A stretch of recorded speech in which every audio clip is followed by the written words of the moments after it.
Today, we are very excited to introduce or to have on the pod Christina Hillsberg. She's a former CIA intelligence officer, don't call her agent, officer, as well as author of Licensed to Parent: How My Career as a Spy Helped Me Raise Resourceful, Self Sufficient Kids. I'm really intrigued to talk to you about that. I'm a parent of four myself. We asked you to come on the pod today because we're doing the Gray Man on the Thriller Pod right now, and we've been lucky to have on a couple different people to voice their opinion. Obviously, we're going to dig into that. But before we get into that, I wonder if you could just introduce yourself to our listeners. Walk me through your arc of your career. I was doing a little bit of background. It seems like a very interesting career. Thank you. Well, thanks so much for having me, Chris. I was excited to connect with you guys on Twitter when I shared my thoughts on the Gray Man. So I'm excited to get into that. And I've been listening to some of your recent podcasts and the folks you've had on and all of your discussions. So we have a lot to talk about. But as you mentioned, I am the author of a book called Licensed to Parent: How My Career as a Spy Helped Me Raise Resourceful, Self-Sufficient Kids. And that was a labor of love between my husband and me. We're both former CIA intelligence officers. We met at the agency and have since left. Oh, wow. And I spent almost 10 years there. And the first half of my career, I was an analyst, an intelligence analyst working on sub-Saharan Africa.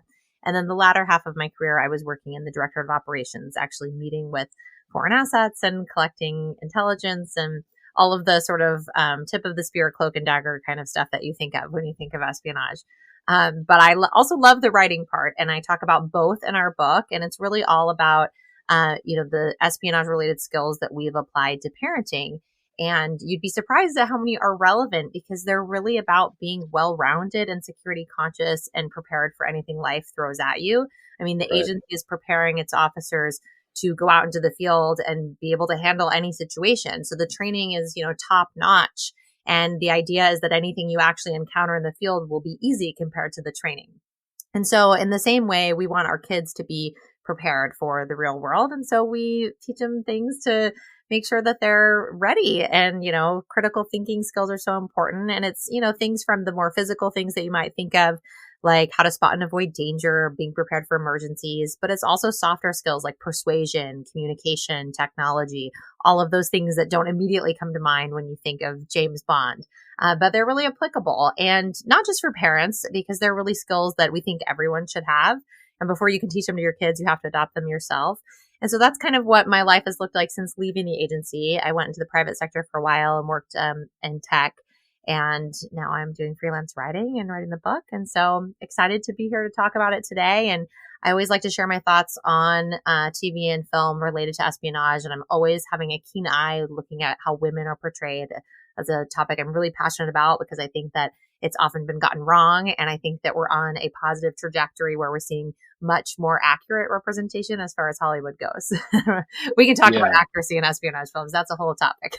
No, definitely, definitely. Yeah, I've been wanting to have, the female voice on the pod for a while because, in this, we actually have quite a bit of our followers are females, and it's, great to talk to them because I feel like in this industry, or especially in the thriller verse, there aren't that many, female characters, it's all like, and I think it's something you said either on Twitter or on your bio about how a lot of the stuff, the hardcore stuff that's done in the CIA is not, these action men who have a gun and, are out there like the Mitrap types or the Brad Thor types, not Brad Thor, but the Scott Harvath types. They're people who are, if you have to use your gun, then something has gone wrong, right? Uh, Absolutely.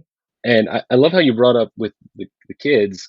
You think about the training you get, or I'm sure you probably got, in terms of, potentially being recruited. Like that's so applicable in terms of just like social media nowadays and how Oh, yeah. you have people that can groom and try to, interact that way. It's a whole new level. And that's great that you're one, a voice for that, and two, raising your kids. I'm very conscious of, trying to keep my kids learn how to use it properly.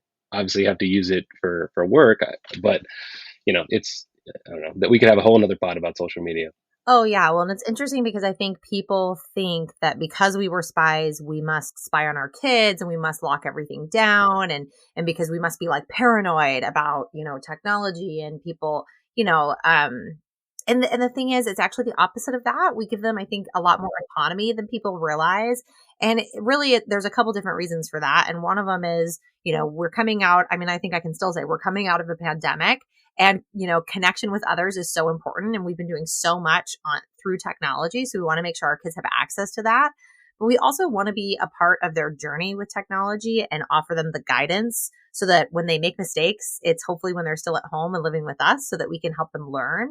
Because I think so often as parents, we want to just lock everything down. We want to track where our kids are. We want to keep them off of all these apps. But the reality is they're going to find a way to get on them anyway. And there are even adults who are trying to learn what is appropriate to post and what's not. And so we'd rather our kids learn that when the risks are lower and they're younger and they're with us and we can be a part of that process for them than to, keep them from it. So I really think it's really about giving them that autonomy so that they can learn with us. And Right. there are so many different ways that you can apply some of these espionage principles for your kids to really give them that independence. Because really the thing about espionage, and we see it in a lot of these films, including The Gray Man, is that there's a lot done independently. And the agency does give you a lot of a long leash. I mean, from the get-go, you're writing, whether you're writing for the president as an analyst, day one, week one, or whether you're going out. I mean, of course, there's lots of training, but they do have a lot of trust in you. And you're going out and doing a lot of these clandestine meetings one-to-one with an asset.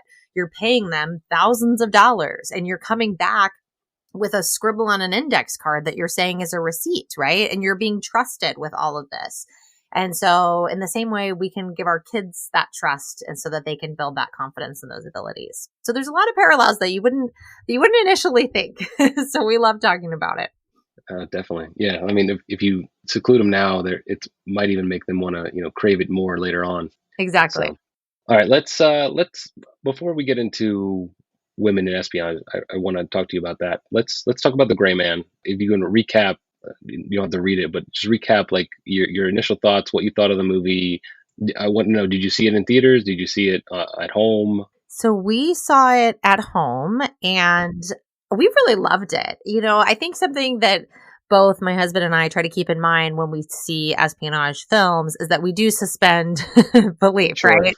Like we don't expect things to be accurate because there's an element of wanting to be entertained. And I think the ones that we like the most are the ones that have that perfect balance of entertainment with like enough details that we notice and that we appreciate with our backgrounds that make us enjoy it more.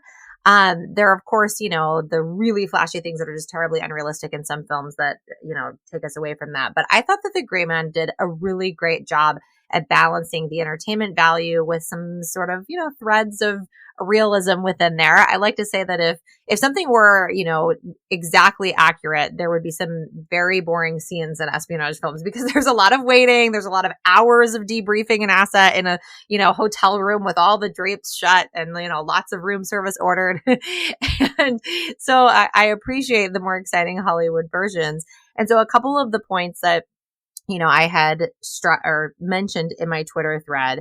I talked about the premise, for example, is of course very highly unrealistic that the CIA would have a trained assassin program that turns on its own, right? It's very like Bourne Sure. franchise like, but we loved, I loved the Bourne franchise. And I think that we're ready for a new franchise like that.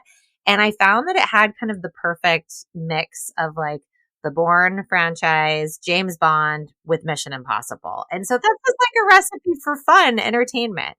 And so keeping all that in mind, there were a couple of things that I mentioned. I loved the action. But then, like you mentioned earlier, this idea of if you have to pull out a gun or someone else has pulled out a gun, they're chasing you, you're chasing someone, any of those scenes, you've done something terribly wrong because Sure. espionage should be done in the shadows, right under the noses of foreign governments without them even realizing it's happening.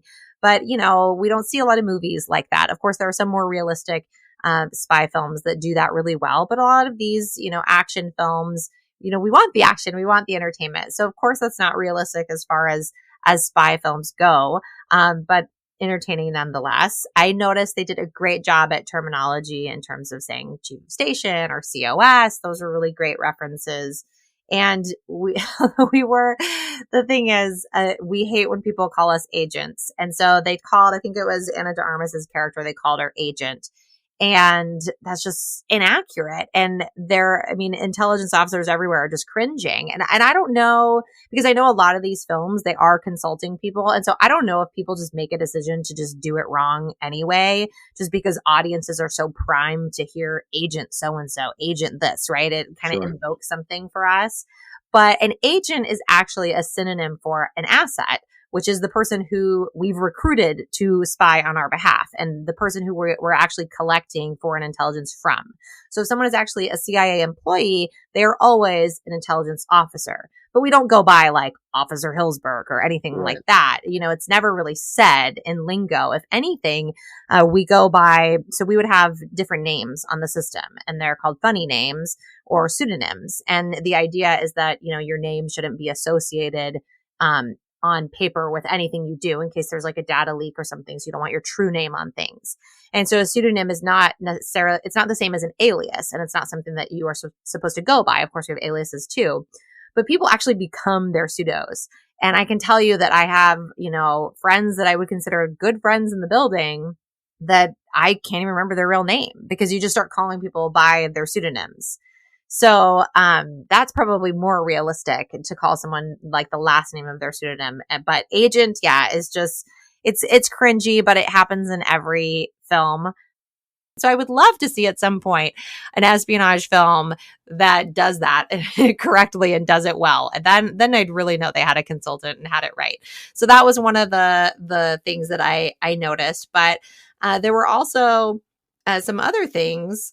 So I mentioned the COS, but then also just the role of women, I think was really interesting to see. I loved Ana de Armas's character. I loved the funny and playful dialogue back and forth between her and Ryan Gosling. I love that they even made note of how many times she had saved him instead of the traditional, you know, storyline that we're so used to of the damsel in distress and the man being the savior. And so I loved that they turned that on its head, but then they also acknowledged it in a really fun way.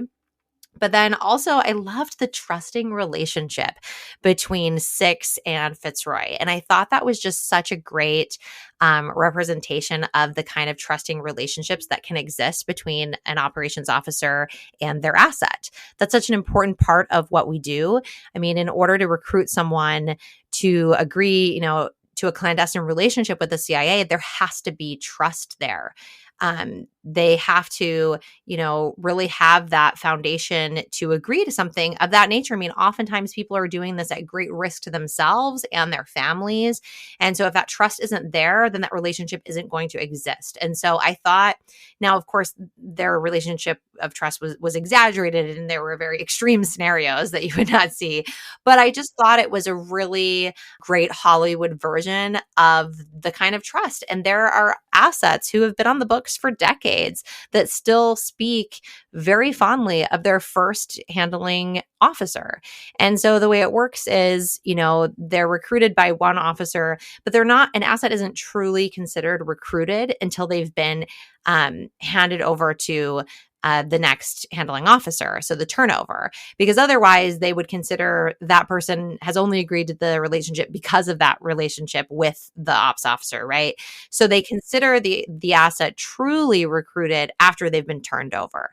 But even then, assets that stay on the books with, you know, multiple handling officers over the years still really remember that first person who recruited them. And so I thought like that was really just a great Hollywood version of what those relationships can look like by seeing the connection between Six and Fitzroy. So I really liked that as well.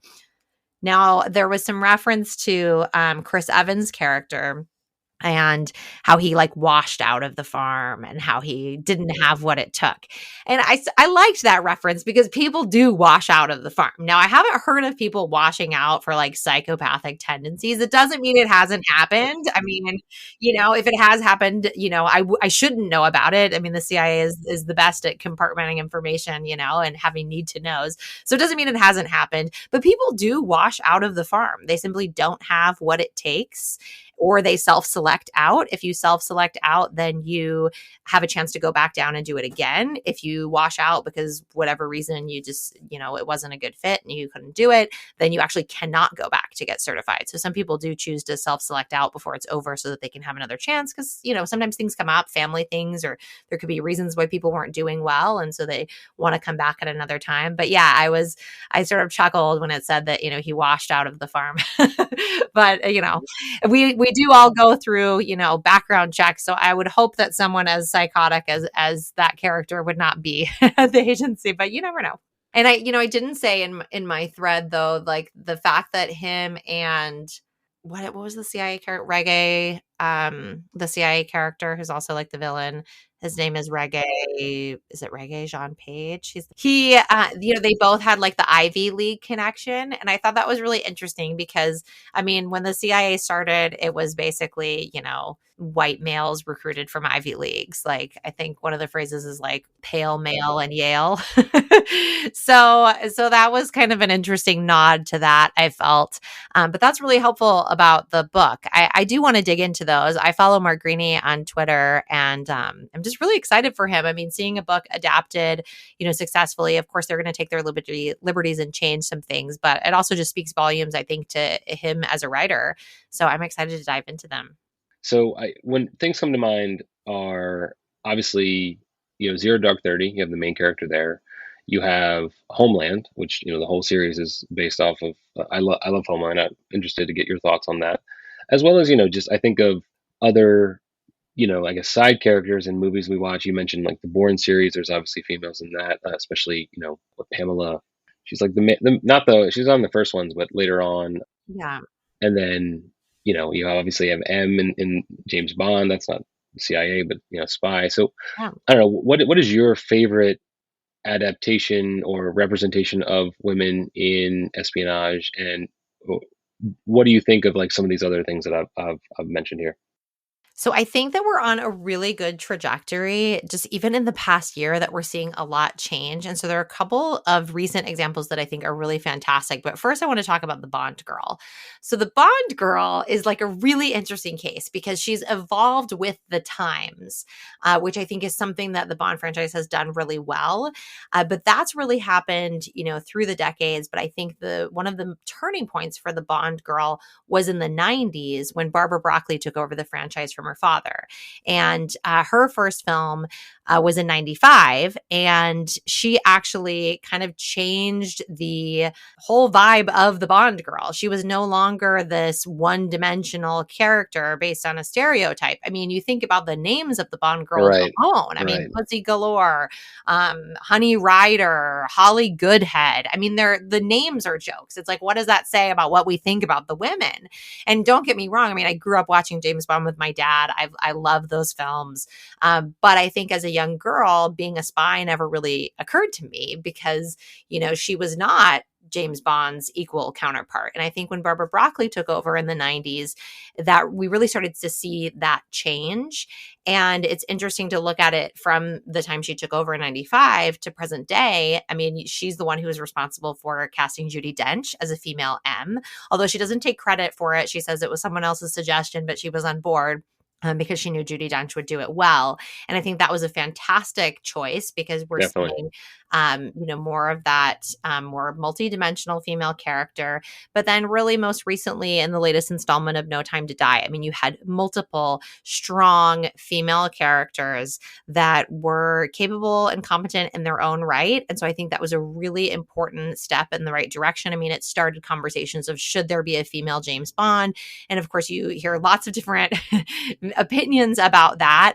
And I think, all of the producers and people involved have said, we don't want to just place a woman in the role of James Bond. She should have her own role. And I tend to agree with that. I mean, I think what I don't like is when a woman is just dropped into a role that was clearly written for a man, right? Right. Like I would rather something that is original and, for a woman, and because we are different, and it shouldn't be the same character, and it shouldn't be written the same, because it feels more genuine if it would actually be written for a woman. So do I think there could be a female James Bond? Absolutely.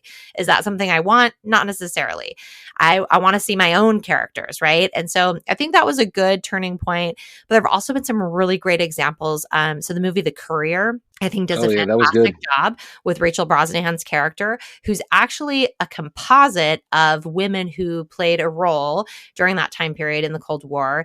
And it's funny because when I was watching it, I had to like Google on my phone, because I'm like, there's no way this character like existed, because there's no way a woman was the handling officer in this, time period. And sure enough, she didn't exist, but there were women who played a role. And there was one woman in particular who actually, pushed a stroller in the park and did like brush passes and dead drops and things like that. And so they created this character as like a composite, as like a nod to some of the women that actually played a role. Now, there are a lot of former intelligence officers who are not happy about that role, because they replaced the actual handling officer, who I believe was a man named Kieswalter, who a CIA building is actually named after. And so there are a lot of CIA Um, officers who aren't happy about that character, because they did it in place of someone who actually existed. So I can understand the feelings on that. But I thought that Rachel didn't know Brosnahan that. did an excellent job at playing a character and showing, that a woman, was involved in a way that isn't necessarily historically accurate, but it's very well done. And it's a nod to the behind the scenes roles that women were playing and often don't get credit for. Another one that I saw recently, but I don't know how recent it is, because I think I saw it after it had been out for a little while, but Red Joan, speaking of Judi Dench, that No, I one haven't is a seen that. fantastic one, and it's very realistic. And she's actually like an older lady, and has been discovered, like I think she's like in her 80s, and so it's going back and her being a double agent, and but she's been living like a normal life for years, and then she's finally caught. So it's kind of interesting, and it's told like sort of in flashbacks back and forth. So that's a really fun one. And then of course I have to mention the 355, which came out earlier this year, and I really enjoyed it. I mean, I think it was a big risk doing like a full ensemble. And of course, I mean, we do bilateral operations with foreign liaison services. We will do intelligence operations with, other countries. I mean, that's not something that's, out of, the realm of possibility, but, the countries they're representing and all of the, intelligence officers that are supposed to be working together, that would probably never happen. And, a lot of these spy films, you don't usually see an ensemble. It's usually just, Bourne, Bond, is like a one person thing. So I thought it was a big risk that they did all of them together. I thought it was really entertaining. I thought that the critics were a little bit harsh on it. I tended to think that if they were men in the same roles, that I think it would have just been received completely differently. Yeah, But I enjoyed it.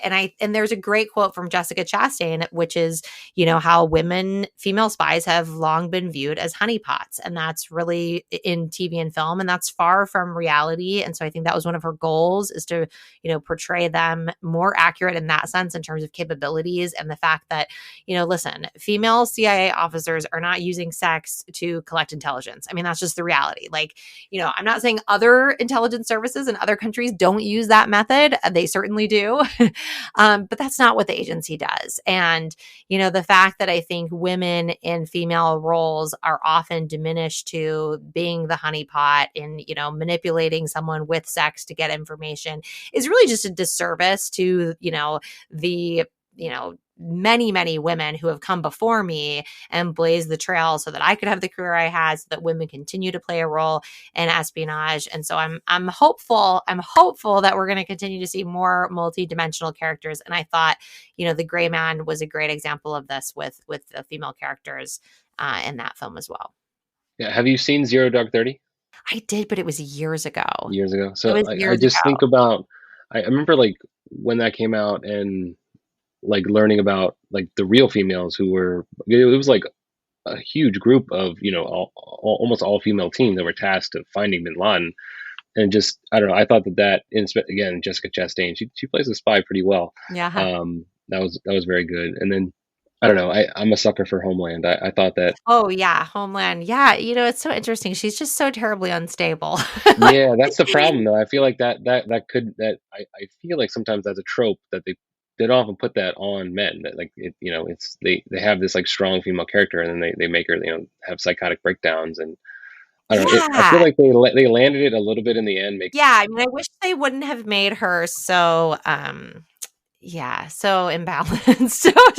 yeah, Because, I mean, it that's does a common trope. definitely, yeah, it plays on this idea that, women are emotional, women can't handle pressure, they fall apart. And the reality is that anyone who was, behaving the ways that she's behaving and, would not continue to have a security clearance. I Yeah. mean, we go through such stringent, not just a process to get in, but there are like reinvestigations, and it's a constant that like you would not be able to fall apart like that and act like that, because the reality is you have information, you are a risk, right? You could be approached by a foreign intelligence and attempt to be recruited, at any time. And so if you have huge vulnerabilities like that, that's a problem. How hard was it? I guess speaking of Carrie, and she has a kid. How hard was it to be a parent? And you had your kids while you were in the CIA? So I became a stepmom while I was at the CIA, and then I Okay. birthed my kids when I was at Amazon, actually. So Okay. after that, How hard was it to be raising children or have children in your life at working for the agency?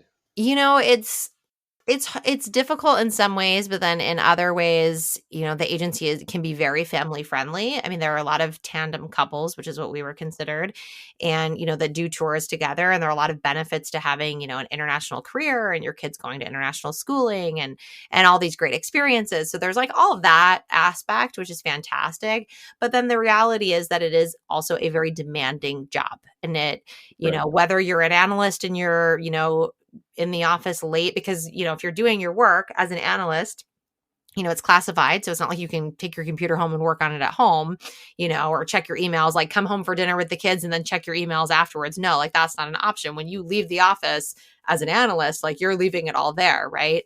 And so I think it can be difficult as a parent, because there are late nights, specifically if you have a timely, issue that you're writing on, if there's, some sort of fast breaking issue, if there's, unrest or elections or terrorism, counterterrorism, those kind of issues tend to be issues that don't go by the traditional, work clock. Like they happen at all hours of the night. So that's difficult. But then on the operations side, you're often having meetings in the evening, you're having work dinners, you're, scheduling all these activities with assets, or you're going to diplomatic functions so that you can bump individuals there and make contacts, and so it can be very difficult to juggle. And I had we call them the bigs and the littles. So I had the bigs who were not big at that time, and then when I had birthed my son, I was actually at Amazon, which was also a difficult place to I have a bet. baby and lots of kids. So now I'm at home and I'm a freelance writer, so I have a little bit more flexibility. Oh, that's awesome. That's great. So what are you working on next? Obviously, you're doing all these, speaking about parenting and about espionage. You wrote a book. What do you have next planned for yourself? Yeah, so I do speaking events like you mentioned, and so that's really fun. And I'm also have a couple speaking of TV and film, I have a couple projects in the works that I can't give any more details, but I hope to give details soon. So I have a couple really exciting things that I'm working on with some producers with some Hollywood projects. So getting more into that world. And so I'll have to come back on when that stuff comes out. So I'm Definitely. excited to give more details. And then also working on a narrative nonfiction book related to women in espionage and the fight for gender equality at the CIA. And so really diving into the stories of some of these incredible women who spent, 30 some year careers at the agency, going through the decade and going from a time where, women were not allowed or thought that they could handle assets because they could get pregnant or they have a family, right? But then we got all the way to 2018 where we had a woman, the first female director of the CIA, and by 2021 we had women leading every single directorate of the agency for the first time. So really digging into that story and making it come to life with some of the real female spies that have lived it, and celebrating their accomplishments and acknowledging that we have a bit of a ways to go. So yeah, working on that next book and some projects with Hollywood and lots of exciting things. Cool. That's exciting. I guess just one last question. Not even just as a woman, how hard was it to work at the agency? Did you enjoy your time there? I mean, obviously you speak well of it, but I loved it. It was a fantastic career. We left because of our custody situation with the kids at the time. We weren't able to go overseas again and bring them with us. And so we didn't want to do a tour apart from them. But to be honest, I think I had always envisioned leaving one day. And so I just didn't know under what circumstances because I just had, visions that I would be doing other things. It can be a very restrictive lifestyle. And so the things that I'm doing now, I feel are give me a lot more opportunities to be creative and to write creatively. And so I'm thankful for that. So I kind of always envisioned leaving, but I lived and breathed it for almost 10 years and it was very rewarding. Obviously everyone is very mission focused, which, is a fulfilling type of career to have because you really feel like you're making a difference both for your country, but I also often felt that I was making a difference on some of the African countries that I was covering because I was educating our policymakers on that part of the world, which I think is just so important so that we can support fledgling democracies and looking for ways that, the US can, help and intervene and engage and just different opportunities there. So I loved it. It was a great place to work. I mean, I think, I have lots of colleagues who are still there and I'm thankful that they're there. It's a job that, you're not recognized for your successes, but you're definitely known for your failures. sure. There's like a phrase of there are policy successes and intelligence failures, right? If it's a failure, it's the intelligence community's fault. But if it's a success, it's because the policymakers had great policy, right? So it's definitely not a career that, you're able to share what you've done. And so it was definitely a transition as well to go from that lifestyle in the shadows to then talking more publicly about what I did there. So that was a bit of an adjustment. But yeah, I'm glad I was there. But I really think that, and especially since becoming a parent, I realized that, our life is kind of full of all these different chapters of different careers that we can have and things that we can try out. And there's never just a like, we've arrived and we're just going to stay there. I think this generation, especially, is different from our parents' generation where they got into one job and they were just there for, until they retired. And, people are doing things differently and we have an opportunity to, try different things. Did I ever think that I was a fitness instructor for a little while after I left Amazon and for, moms with babies and strollers. Did I ever think I would do that? Not in a million years. Did I ever think I would write a parenting book? Absolutely not. And so it's just, you never know what opportunities you're going to find in life. And so it keeps things interesting. Definitely. I guess I don't know if you're able to tell me, but how did you specialize in in Africa? Like what led you down that road? So I studied Africa in college. Okay. I'd grown interested in it in high school and I knew I had a knack for foreign languages. And so I studied Swahili and Zulu and then actually spent some time in Tanzania. And so that was actually how I fell into my agency career. And so sometimes you were lucky and you worked on a part of the world that you actually came with that expertise. But sometimes, you might be recruited for one, area of expertise or language you have, but you're surged to some other part of the world because that's what the mission requires and that's what they need you for, right? And that happens more often than not. So I was very lucky that my time as an analyst, I was always on Africa, and I loved it. I think it's a different breed of people at the agency who work on Africa. I mean, both on the analytics side and the operational side. Like we bleed it. Like we just love it. It's people who love the continent and you just don't see it in the same way. And I don't know, I'm probably biased. And so, but I was just really lucky to work on that part of the world and to travel there a good bit. And I miss it. I don't get there much these days. But as soon as my littles are old enough, I plan on taking them back. So be fun. Awesome. Always in these books or movies, people are approached by the CIA by someone, walking in a coffee shop. Like, how were you approached? Did you just get a letter in the mail from the CIA? Hey, we want you. So I was recruited off my college campus. There was a Okay. recruiter who came. Walk up to Starbucks, I did not know that he was a CIA recruiter. My professor had just said, "Hey, some government agencies come in. They're looking for the State Department. yeah, they're looking for people with foreign language capabilities." And so I sent like my resume, which I mean, I was in college. I don't even know what all was on it. Not much. I hadn't even really lived life, but I knew two African languages. And so that caught their eye. And I initially blew off the interview. I was in Chicago seeing Ladysmith Black Mambazo with my Zulu class and who are just fantastic. And so I decided not to drive back. It was like a 4-hour drive. drive, and I lied and said that I had car problems. And then when I was an hour outside of town, I actually had car problems. So it was like everything my mom had always told me, like, don't lie, it will bite you in the ass. Like, she was absolutely right, because my car broke down an hour outside of my college town of Bloomington, Indiana. And I ended up getting back, and the recruiter called and said, "Hey, I'm going to stay an extra day. I really want to meet with you." And Oh thank wow. goodness he did, because I'd completely blown it off. And I end up meeting with him, and he tells me when I go in to meet him that he's from the CIA. So I literally find out in the meeting that I've not only am I meeting with CIA, but I've already blown off the CIA. And so I'm in there. I am not prepared.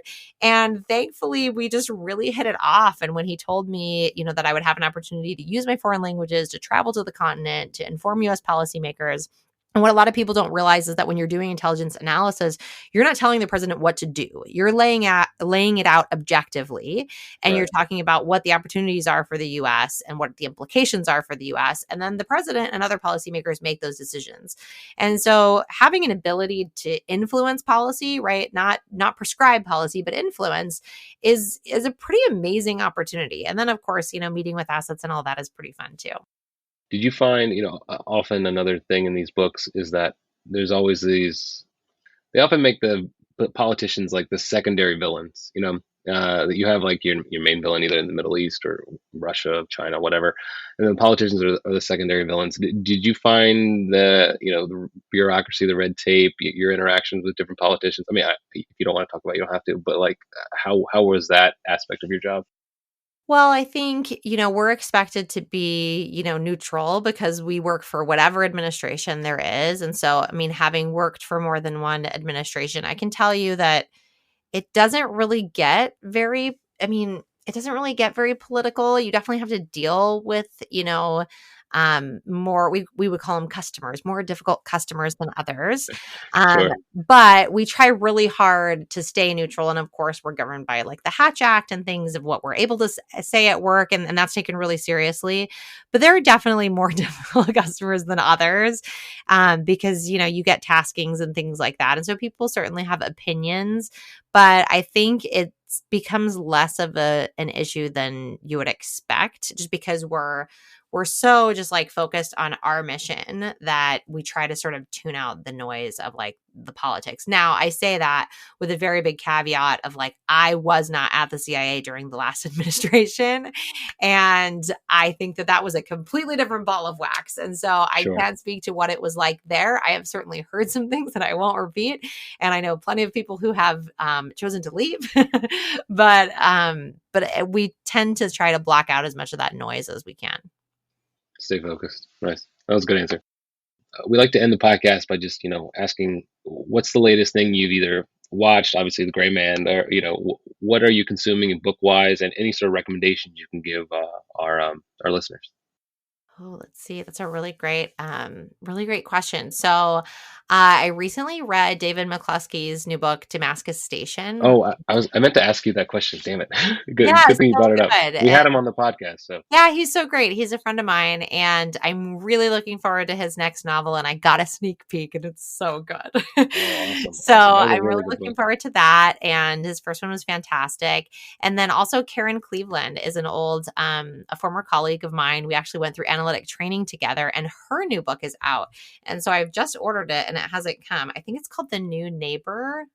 Okay, Is that, I don't I'll know have to if check that that out. sounds right. So her first one was called Need to Know, and was just an amazing New York Times bestseller. Yeah, her new one, it just came out, I think, last week, and it's called The New Neighbor. So The New waiting for Neighbor. that All to right. arrive. So she's a fantastic writer as well. And then I don't know if you're familiar with Alma Katsu. She's also a spy No. thriller writer, and she has one out called Red Widow. And I believe she's working on the sequel. So I've read those recently and looking forward to like next books. Those are authors that I'm always following in this genre in particular. Yeah. What did you think of the CIA depiction in McCloskey's Damascus Station?